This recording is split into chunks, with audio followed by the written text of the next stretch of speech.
आप लोग के सामने अब मैं एक्सरसाइज 5.1 का चौथा क्वेश्चन का आप लोगों के सामने हल करने जा रहा हूं।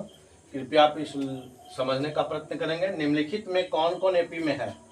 यदि कोई एपी है तो इसका सार मंत्र ज्ञात कीजिए और इसके 3 और पद लिखिए। जब एपी में रहेगा तब तो एपी में कैसे रहेगा, इसको निकालने के लिए मैंने आप लोगों को कहा था कि सबसे पहले पहला पद, उसके बाद दूसरा पद में से पहला पद घटेगा तो सारवंतर निकलेगा, फिर तीसरा पद में से दूसरा अंक घटेगा तो फिर सारवंतर निकलेगा, और दोनों सारवंतर को मैं देखेंगे कि बराबर है या नहीं। अगर बराबर रहेगा तो एपी में रहेगा, अगर बराबर नहीं रहेगा तो एपी में नहीं रहेगा। तो चलिए हम लोग देखते हैं। सबसे पहले मैं हल लिख दे रहा हूँ। हल पहला क्या है, 2 4 8 16 एपी में है तो पहले मैं लिख देता हूँ। पहला पद ए 2 है, दूसरा पद बी 4 है, तीसरा पद सी 8 है, चौथा पद डी 16 है। ठीक है, अब इससे हमको क्या निकालना है, सारवंतर ज्ञात कीजिए। एपी में अगर है तो सारवंतर ज्ञात कीजिए। अब देखते हैं सारवंतर कैसे निकलेगा। सारवंतर का मतलब डी मतलब पदांतर मतलब डिफरेंस। तो बी में से ए को घटाते हैं, बी माइनस ए, तो 4 माइनस 2 2 हो गया। फिर सारवंतर निकालते हैं तो अभी सी में से बी को घटाएंगे, सी है 8 में से 4 चला गया, 4 आ गया। एक और पदांतर निकाल देते हैं। अभी डी में से क्या करते हैं, डी में से सी को घटाते हैं। ठीक है, 16 में से 8 चला गया 8। देखिए अब प्रत्येक स्थिति में आपका डी बराबर नहीं होती। पहला पदांतर इसको लिख देते हैं, दूसरा इसको, तीसरा लिख देते हैं। आप देखेंगे कि D1 बराबर D2 बराबर D3 है बराबर, 2 4 8 तो बराबर नहीं है, तो इसको हम बराबर को इस तरह से काट देंगे। ठीक है, और लिख देंगे कि एपी में नहीं है, एपी में नहीं है। एपी मीन्स वही अर्थमेटिक प्रोग्रेशन मतलब समांतर श्रेणी में नहीं है। अब दूसरा को देखते हैं। दूसरा में भी इसी तरह से लिखेंगे, 2 5/2 3 7/2। तो इसको पहला पद हो गया ए, दूसरा पद हो गया 5/2, तीसरा पद हो गया सी और चौथा पद हो गया 7/2। तो पदांतर निकालते हैं D1।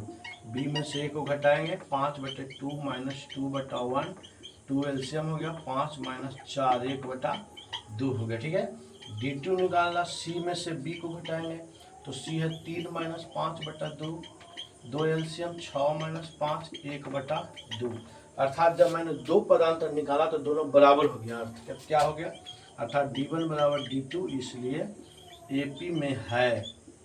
देख रहे हैं एपी में है। तो प्रश्न क्या कहता है कि यदि कोई एपी है तो उसका सारवंतर ज्ञात कीजिए। तो सारवंतर मेरा निकल गया 1/2 निकल गया, और कहता है इनके 3 और पद लिखे। तो एक पद तो ए लिखा हुआ है 2, तो दूसरा पद निकालते हैं। तो मैंने दूसरा पद निकालने के लिए नियम बताया था कि पहला पद में पदांतर जोड़ देंगे तो दूसरा पद, और जब दूसरा पद के बाद तीसरा पद निकालना है तो दूसरा पद में पदांतर जोड़ देंगे। ठीक है, क्लियर।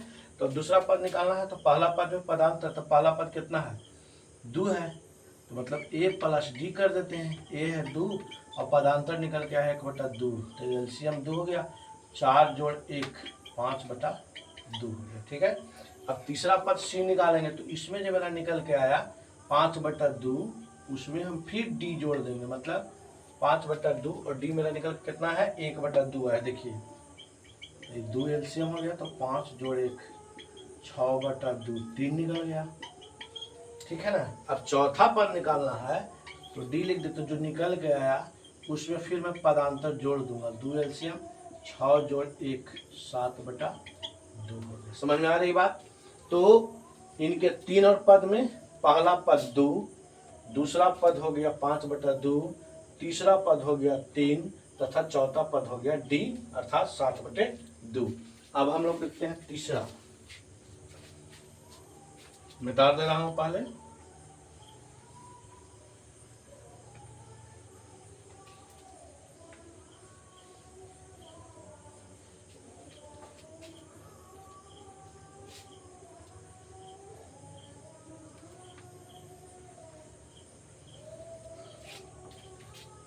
तीसरा प्रश्न है -1.2 -3.2 -5.2 -7.2। ठीक है, अब इसमें से पहला पद लिखना है। देखिए पहला पद ए है, ए बराबर -1.2, दूसरा पद बी है -3.2, तीसरा पद सी है और चौथा पद डी है ना। तो अब हमको क्या करना है से देखिएगा। सबसे पहले क्या करना है, इसका सार बंतर ज्ञात करना है। तो सार बंतर मतलब डी निकालने के लिए बी में से ए को घटाएंगे, तो -3.2 माइनस -1.2, तो -3.2 जोड़ 1.2 कितना हो गया, -2.0 आ गया। फिर D1, फिर दूसरा पद निकाल लेते हैं, दूसरा पदांतर। तो पहला पदांतर बी में से घटाया, तो दूसरा हम सी में से बी घटाएंगे, सी में से बी घटाएंगे। सी है मेरा 5.2 घटाओ, बी है मेरा 3.2, घट जाएगा तो कितना होगा, -5.2 जोड़ 3.2 बराबर -2.0। अर्थात कहने का मतलब है कि D1 बराबर D2, इसलिए AP में है। ठीक है, तो कहता है कि यदि AP में है तो अंतर ज्ञात कीजिए। तो सार अंतर -2.0 या -2, तो और 3 पद लिखना है। तो अब देख लीजिएगा 1 2 3 4 पद लिखा हुआ था, पांचवा लिखेंगे, छठा लिखेंगे, सातवां। तो पांचवा को हम ई लिख देते हैं। तो ई निकालने के लिए हम क्या करेंगे, ई निकालने के लिए हम क्या करेंगे कि मेरा लास्ट जो है उसमें हम -2.0 जोड़ देंगे। ठीक है ना। तो ई है, तो इसमें हम क्या करते हैं, -7.2 जोड़ डी मतलब -2.0, मतलब हो गया -7.2 -2.0 बराबर हो गया -9.2, -9.2 हो गया। अब उसके बाद एफ निकाल लेते हैं, छठा पद, चूंकि 1 2 3 4 पद दिया हुआ है, तो पांचवा छठा सातवां 3 पद निकालना है। तो एफ निकालने के लिए जो मैंने जो निकल के आया उसमें मैं जोड़ दूंगा पदांतर को, तो -9.2 -2.0, ये कितना हो गया आपको, -9.11.2 हो गया। ठीक है, 9.11.2 हो गया। उसके बाद जी, यहाँ पे लिख देते हैं, जी निकल के आएगा मेरा -11.2 जोड़ना तो प्लस -2.0, तो हो गया -11.2 -2.0, तो कितना हो गया, -13.2। ठीक है, अब हमको क्या करना है, यहाँ पे आप लोग देखिए। अब तीसरा के बाद हम लोग चौथा में प्रवेश करते हैं।